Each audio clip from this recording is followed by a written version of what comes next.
Afternoon friends. Finally SBI होगा। मेरा paper तो ओवर हो गया है बट अभी भी 3 शिफ्ट बाकी है and they are going on. तो पेपर कैसा था और मैंने कितना अटेम्प्ट किया है, मैं वही इस वीडियो में आप सबके साथ शेयर करने वाली हूँ। बेसिकली क्या है कि पेपर के बारे में अगर बात की जाए कि पेपर किस तरह का आया था, तो पेपर में ये कहूँगी कि तीनों sections were lengthy and especially quants and reasoning were too much lengthy because हाँ ठीक है, इंग्लिश अगर मैं इंग्लिश की स्टार्टिंग से बात करती हूँ, इंग्लिश सब्जेक्ट से, तो इंग्लिश में क्या हुआ, पहले ही आपको इनअप्रोप्रिएट या मिसस्पेल्ड वाले क्वेश्चंस थे, फिर आपके करेक्ट सेंटेंसेस फाइंड करने वाले क्वेश्चंस थे कुछ, फिर उसके बाद आपके पास फिर डबल फिलर्स थे, फिर आपके पास आरसी आई। आरसी मतलब लाइक एनालिटिकल काफ़ी ज़्यादा थी एंड प्लस ज़्यादा इंफॉर्मेटिव थी, और चाइना की जीडीपी के बारे में और उसके टैक्स सिस्टम के बारे में और एक सिटी के बारे में बेसिकली वो बात कर रहे थे उस पर कि जो उसने बहुत कुछ झेला है, तो वही था बेसिकली उस पर। Like it was lengthy and it was not easy to maintain everything what were you reading and then answer the questions actually. तो बात ये है कि इंग्लिश की अगर बात करते हैं तो ये इसका सिस्टम था। फिर phrasal verbs, phrase replacement, para jumble के थे, फिर सिंगल फिलर्स वाले भी थे, क्लोज टेस्ट जिसको हम बोलते हैं। तो ऐसे क्वेश्चन का पूरा सिस्टम। तो अगर उसके बाद से हम क्वांट सेक्शन खुलता है, क्वांट सेक्शन में मुझे पहले मिला था, अर्थमेटिक से स्टार्ट हुआ था जो कि मैंने स्किप किया, और मैंने पहले यही दिमाग में था मेरे कि पहले मुझे कैलकुलेटिव जो मेरा स्पीड मैथ्स है वो मुझे पहले करना है, जैसे कि मिसिंग सीरीज़ या अप्रॉक्सीमेशन वगैरह वगैरह। मैं उसी पे स्किप करते हुए जा रही थी, तो मैंने एक डीआई देखी। डीआई वॉज लेंदी डीआई, जिसमें आप दो एक पाई चार्ट और एक टेबल ग्राफ दोनों दी हुई थी आपको। टेबल में information and graph, pie chart दिया हुआ था। पाई चार्ट में पॉपुलेशन के बारे में बात हो रही थी, ठीक है। तो ये फिर मेल एंड फीमेल की रेशियोज़ वगैरह वगैरह उसमें इंफॉर्मेशन दी हुई थी टेबल के अंदर, और लेंदी क्वेश्चंस थे। परसेंटेज दूसरे का कंपैरिजन किया गया था। फिर उसके बाद से मतलब काफ़ी कैलकुलेटिव था, तो मैंने उसे स्किप किया था फॉर द टाइम। मैंने एक बार बस गो थ्रू किया था बट मैंने उसके बाद स्किप कर दिया। लेटर ऑन मैंने सोचा कि बाद में मैं करूँगी, बट फिर मैं आगे गई कि एक ईजी डीआई ढूंढने के चक्कर में थी मैं, जो कि मुझे नहीं मिली। मुझे दूसरी डीआई मिली जिसमें वेरिएबल्स दिए हुए थे, पर वो मुझे कहीं कहीं मैंने कोशिश की उसको सॉल्व करने की, कहीं कहीं मैं उसको मतलब कर भी पा रही थी। एक दो क्वेश्चन, उसके 2-3 क्वेश्चन मैंने कर लिए थे, बट मैं कंप्लीट उसे क्रैक नहीं कर पाई क्योंकि मेरा एक वेरिएबल का आंसर निकल रहा था, पर मुझे दूसरा वेरिएबल समझ नहीं आ रहा था कि मैं कैसे निकालूँ, पता नहीं क्या हुआ जो भी। उसके बाद से फिर मैंने अप्रॉक्सीमेशन के क्वेश्चंस पहले सॉल्व किए। मिसिंग नंबर्स पहले किए। मिसिंग में मेरा एक जो क्वेश्चन था वो मेरा अटक गया, मुझे आंसर मिल ही नहीं रहा था, बट फिर मैंने उसको स्किप कर दिया और मैंने उसके बाद अप्रॉक्सीमेशन पे गई। अप्रॉक्सीमेशन में भी 2 क्वेश्चंस ऐसे थे जिनके अप्रॉक्स आंसर, मतलब आंसर 18 आ रहा था, बट मैं नियर अबाउट उसके पास मेरे ऑप्शंस में सिर्फ 20 दिख रहा था मुझे।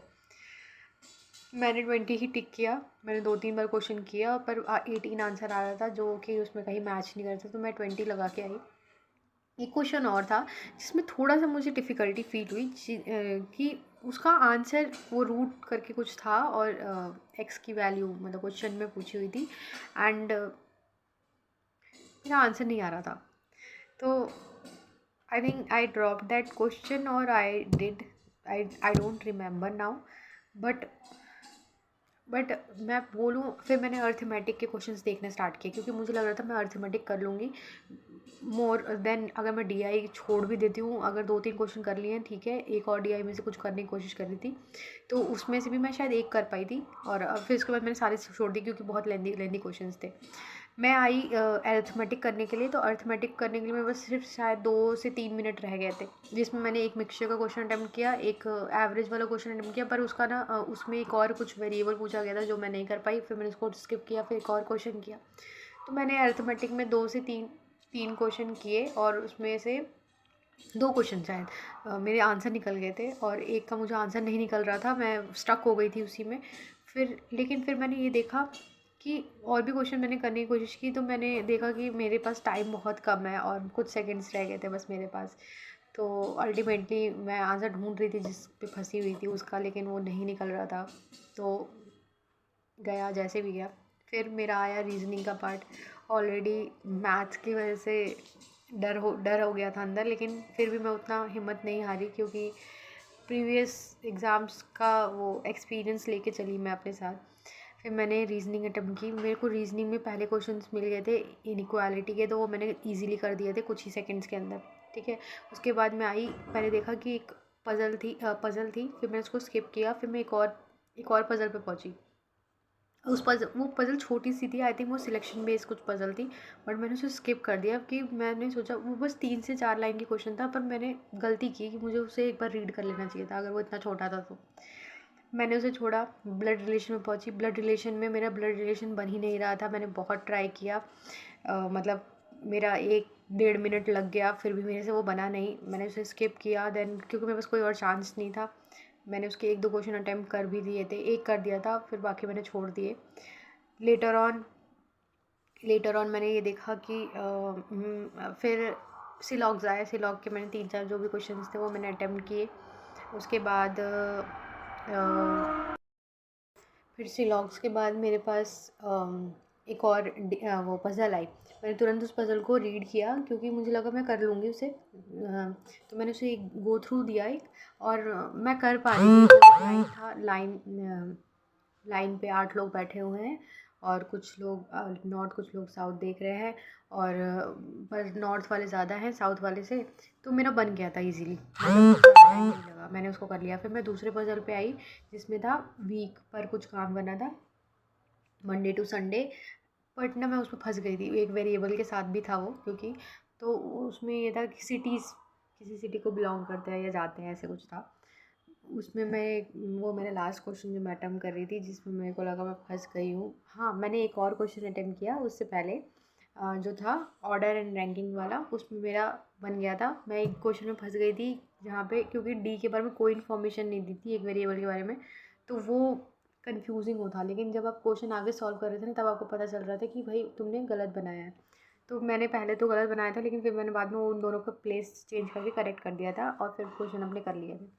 लेकिन फिर आगे के जो लास्ट पज़ल जिसको मैं सॉल्व कर रही थी, डे बेस्ड वाला पज़ल था जिसमें वेरिएबल के साथ था, वो comparatively it was not easy, क्योंकि 2 वेरिएबल्स के बारे में कोई बात ही नहीं की गई थी, और एडजस्ट करने में मेरे को उसको बहुत दिक्कत हुई। फाइनली मैं एक रिस्क लिया, जिस पे मैंने 2 की मुझे पता नहीं चल रही थी पोजीशन, तो मैंने क्या किया कि वहाँ रिस्क लिया। और फाइनली जब पेपर ओवर होने वाला था, मेरे पास टाइम नहीं था कि मैं और किसी सेक्शन या किसी और क्वेश्चन को अटेम्प्ट करूँ। तो तो ये मुझे पता चला कि मुझे रियलाइज़ हुआ कि मेरा उसी पज़ल, लास्ट पज़ल में डे वाला, उसमें एक क्वेश्चन 100% गलत है। तो लेकिन फिर मैंने सोचा कि कोई बात नहीं, अब उसे ठीक नहीं कर सकते हम, तो आगे वाले क्वेश्चन को देखते हैं। फिर मैं उसको सही किया और आगे वाला अब मेरे को 2 क्वेश्चन में डाउट हो रहा है रीजनिंग में कि वो मेरे दोनों लास्ट के सही हैं या गलत, I don't know. But I wish and I hope कि कम से कम गलतियाँ हों, क्योंकि मैंने अपना 100% दिया अपनी तरफ से एक्यूरेसी में। बट ये रीजनिंग का ये जो लास्ट वाला था, ये मुझे लग रहा है थोड़ा सा मिस्टेकन हुई हूँ मैं। बट ठीक है, तो मैं ओवरऑल अटैम्प्ट्स आपको बता देती हूँ। मेरे ओवरऑल थे 60, जो कि बिल्कुल भी मैंने नहीं सोचा था कि मैं 60 करके आऊँगी। हालांकि I have improve from the previous year, but competition इतना ज़्यादा है कि it's not satisfying for me now, right now.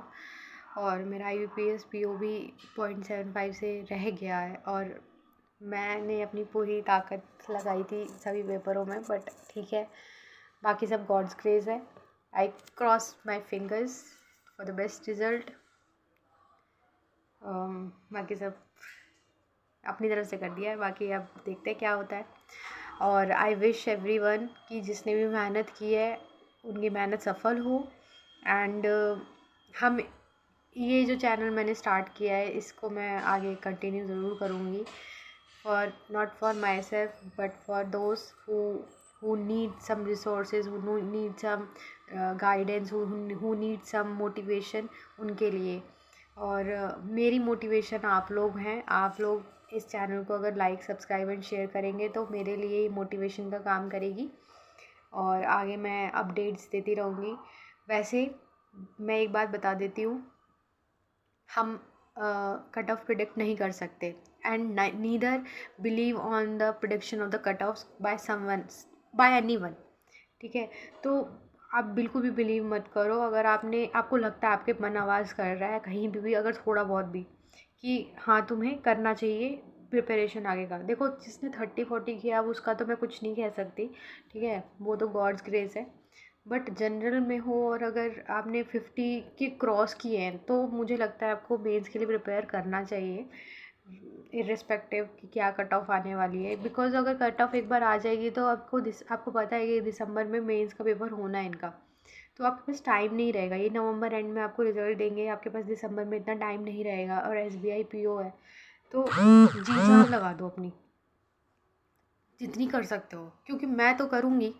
देखो हमें नहीं पता ना, मैं लास्ट टाइम ये PO की प्रिपरेशन कर रही थी, IUPAS PO की मेंस की, बट कोई बात नहीं, इट्स फाइन, ठीक है। और ये सब लाइफ में है, देखते हैं कब तक चलता है, ठीक है।